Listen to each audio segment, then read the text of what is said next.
केजरीवाल ने हाल ही में एक महत्वपूर्ण घोषणा की है, जिसमें उन्होंने बताया कि आम आदमी पार्टी अब बिहार और गुजरात में आगामी चुनाव अकेले लड़ेगी। उन्होंने स्पष्ट किया कि पार्टी किसी भी गठबंधन का हिस्सा नहीं बनेगी और इन दोनों राज्यों में अपनी पूरी ताकत से चुनाव लड़ेगी। केजरीवाल ने इस फैसले के पीछे अपनी पार्टी की जीत के प्रति दृढ़ विश्वास व्यक्त किया। उन्होंने कहा कि उन्हें पूरा भरोसा है कि आप इन राज्यों में भी सरकार बनाने में सफल होगी, ठीक वैसे ही जैसे पंजाब में उन्होंने दोबारा सरकार बनाई है। दिल्ली के चुनावों के बारे में पूछे जाने पर उन्होंने स्वीकार किया कि परिणाम ऊपर नीचे होते रहते हैं, लेकिन उनका मुख्य ध्यान अब बिहार और गुजरात पर है। इस घोषणा के बाद से अन्य राजनीतिक दलों से तीखी प्रतिक्रियाएं आनी शुरू हो गई हैं। एक प्रमुख राजनेता ने केजरीवाल के बिहार में चुनाव लड़ने के फैसले पर कटाक्ष करते हुए कहा कि आपको पहले दिल्ली में मिली हालिया हार पर विचार करना चाहिए। उन्होंने आप पर पंजाब का शोषण करने का भी आरोप लगाया, ये इशारा करते हुए कि पार्टी ने पंजाब में सत्ता हासिल करने के बाद वहां के लोगों की उम्मीदों को पूरा नहीं किया। इस राजनेता ने व्यंग्यात्मक लहजे में कहा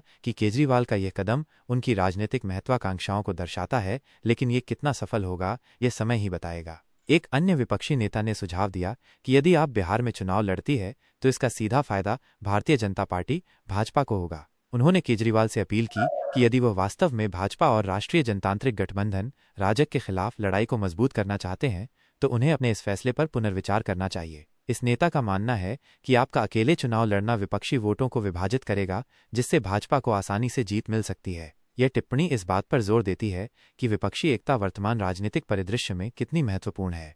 आप द्वारा बिहार की सभी 243 सीटों पर चुनाव लड़ने का निर्णय महागठबंधन के भीतर एक महत्वपूर्ण दरार पैदा करने वाला माना जा रहा है। राजनीतिक विश्लेषकों का मानना है कि यह कदम महागठबंधन की एकजुटता को कमजोर कर सकता है, खासकर ऐसे समय में जब विपक्षी दल भाजपा के खिलाफ एक मजबूत मोर्चा बनाने की कोशिश कर रहे हैं। हालांकि यह भी बताया गया है कि इंडिया गठबंधन का गठन मुख्य रूप से लोकसभा चुनावों के लिए किया गया था और घटक दल राज्य विधानसभा चुनावों में स्वतंत्र रूप से चुनाव लड़ने के लिए स्वतंत्र हैं। इसका मतलब यह है कि भले ही आप महागठबंधन का हिस्सा हो, लेकिन राज्य स्तर पर वे अपनी अलग रणनीति अपना सकते हैं।